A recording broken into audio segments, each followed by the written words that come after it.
This is Robert Margolacci, the Mindshare Learning Report, Canada's Learning Technology e-magazine, at the Air Mills Town Centre at the Mindshare Workspace in beautiful Mississauga, Ontario.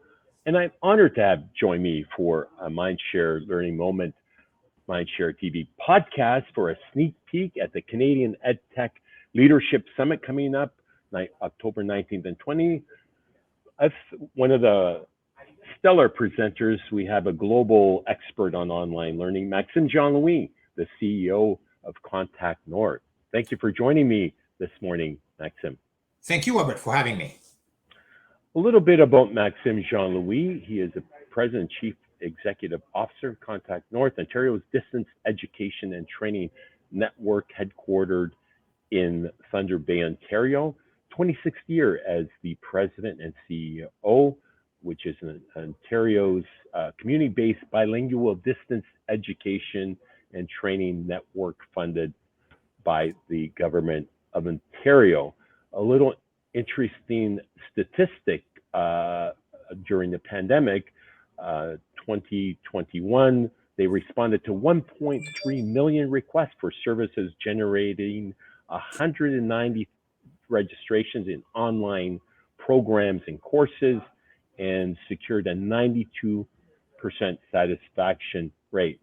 Maxim is an author, speaker, and one of the world's foremost experts on online learning. We're fortunate to have him today with us this morning for our Mindshare TV Learning Moment, as he's always a man on the moon. Isn't it great to be back moving again, and looking forward to a face-to-face conference for a change of pace? Absolutely. I feel like hugging everybody that I meet on the street.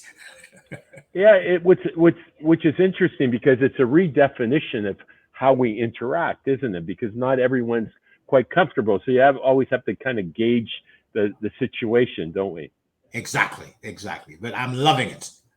Well, talk to me, Maxim, about how Contact North innovated through the pandemic to better serve its customers. Perhaps you can share a success story. You know, one of the stats I shared in our report 2 days ago was 99% of educators who innovated, whether with technology or the way they teach and learn, will continue to do so post-pandemic, which is a fascinating statistic. It is indeed. Robert, in our case at Contact North, we did not necessarily innovate through the pandemic. What we did really three things. We reacted, we scrambled, and we tweak how we serve students, partners, and communities. In so doing, what we learned, Robert, is that we learn how we can improve our services to students, how we can leverage their use of virtual technologies and social media, and how we can better connect to remote, rural, and northern communities, which is what we are all about.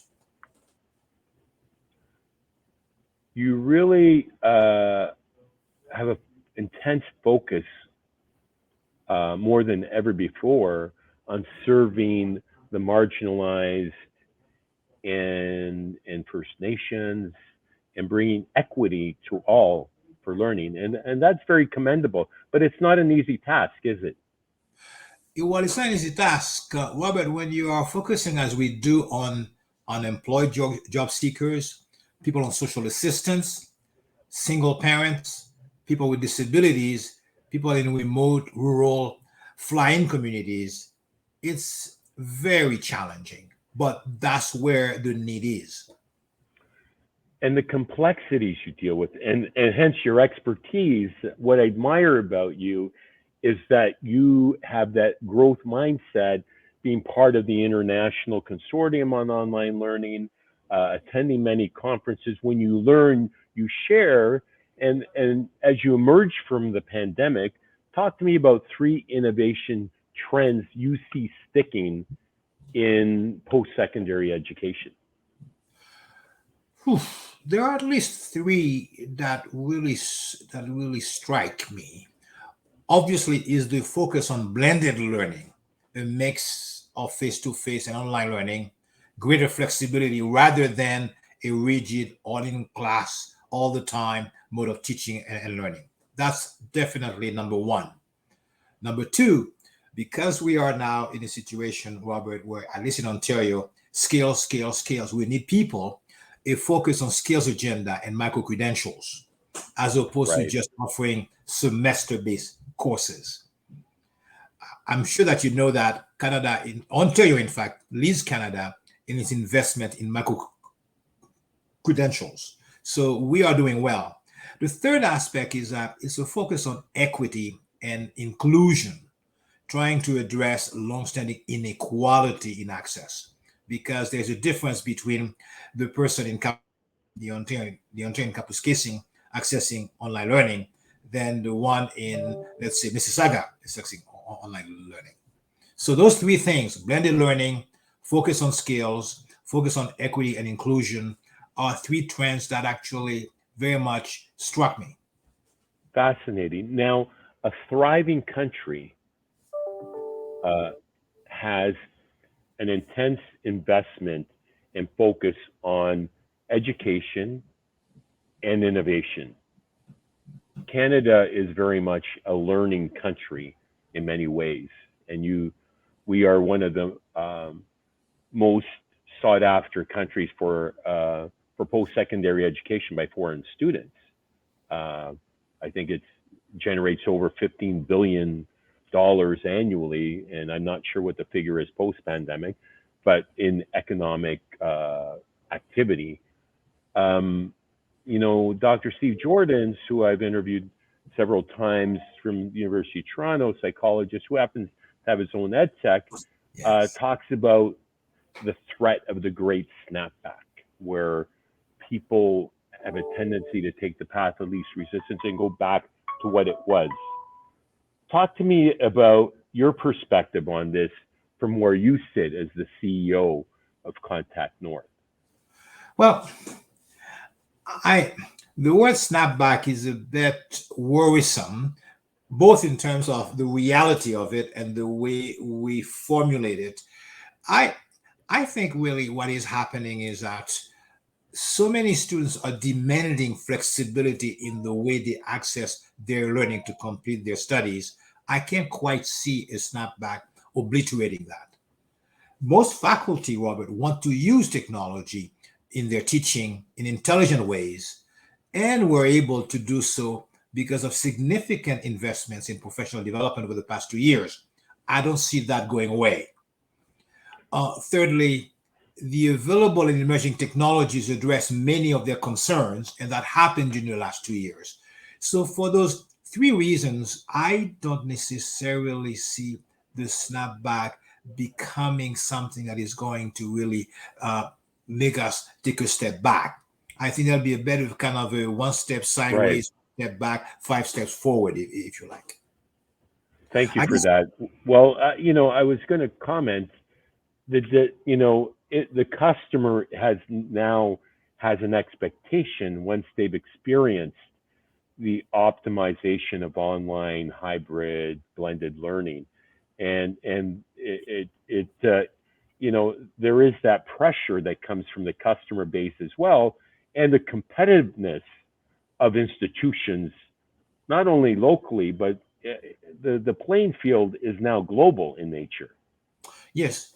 I also think, Robert, it is the responsibility of the academic leaders, of the decision makers, of the funders to provide faculty with three things that are really critically important: the training support, the financial investment, and the time to actually keep on moving forward.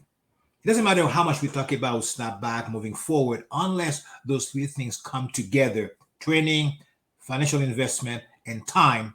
I don't Yeah. think we're providing them with the kind of tools to move forward. In many cases, the analogy was building the plane as you're flying it, with these professors and teachers learning on the job training just in time to meet the demands of alternate ways to sustain learning during a crisis. Speaking of online learning, I credit you and your organization for being a catalyst in innovating. The number of workshops you ran virtually was unparalleled during COVID to help make that transition smoother. You had record numbers of participants on your Zoom training courses and others that you offered. Talk to me about some of those staggering numbers, and has online learning truly come of age? Because you've been immersed in this since the very beginning. Well, there is no question there was a need and a strong interest of people to get together virtually to continue the professional development. We run about 125 free webinars, over 20,000 participants, not only from Ontario, but from Canada and from the world. So in that sense, it wasn't because we were doing something special, it's because there was that need. And what is interesting, Robert, is that it continues to grow.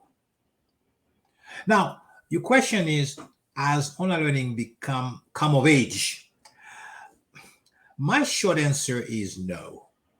No, because we will only come of age when courses are no longer, if you like, straitjacketed by semester.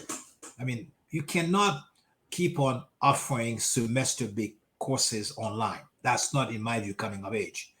We can only become of age when students can challenge and take their exams anytime during the course time, so that they are not bound by timeline. You take your course, but the timeline.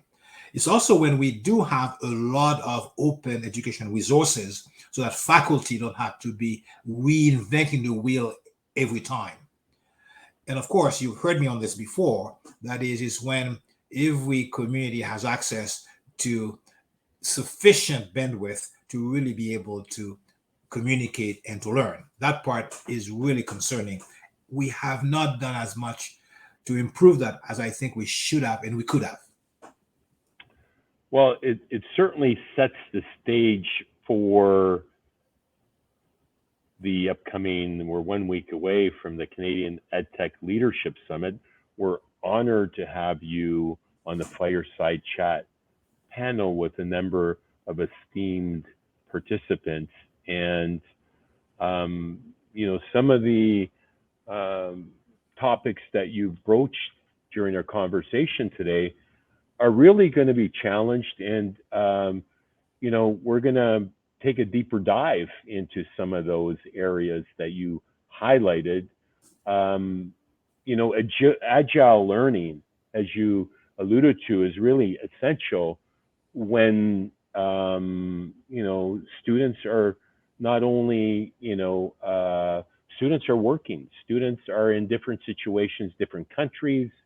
So it's that agility that you reference in the timeline of courses and many other factors at play that we will be considering. So talk to me about what you see in the future that gives you hope for online learning and this country and our future leaders as digital global citizens. I see three things that give me a lot of hope. First and foremost, I see a lot of faculty who had to scramble, who had to adapt, who had to tweak things, very much committed to systematically getting the right design in their courses and moving forward with their programs. That part is happening. There is a momentum there. There are challenges, but there is a momentum there. So that gives me a lot of hope. Second, I also see students who are very demanding. They want the flexibility, they want the convenience. Flexibility, I can start anytime, I can finish anytime, I can write my exam anytime. It can be a competency-based exams, those kinds of convenience aspects. And the third aspect, at least in Ontario, the government here in Ontario has been very, very generous and very targeted in the way it has invested in the virtual learning strategy, which I think, in my view, is leading Canada in terms of the investment, but most importantly, the focus of it. So on 3 counts, I'm optimistic. Like I'm just sure you are as well. Maxim, as always, you provide a deep lens into the future of online learning, and the inspiration that you also provide is infectious. We're really looking forward to hosting you just 7 days away from now on that fireside chat amongst other leaders from across the country and beyond. And really, we're going to take a deep dive into the state of EdTech in Canada and what drives innovation from an evidence-based research. How important is that aspect that you see in the future of learning? Innovation in learning comes down to one and only one concept: improving the learning experience. Whatever we can do, whether it is with the technology, whether it is the way we interact with the technology, whether it is with the kind of ways we invite students to be co-creators of the courses, that's what's going to make a difference. The learning experience.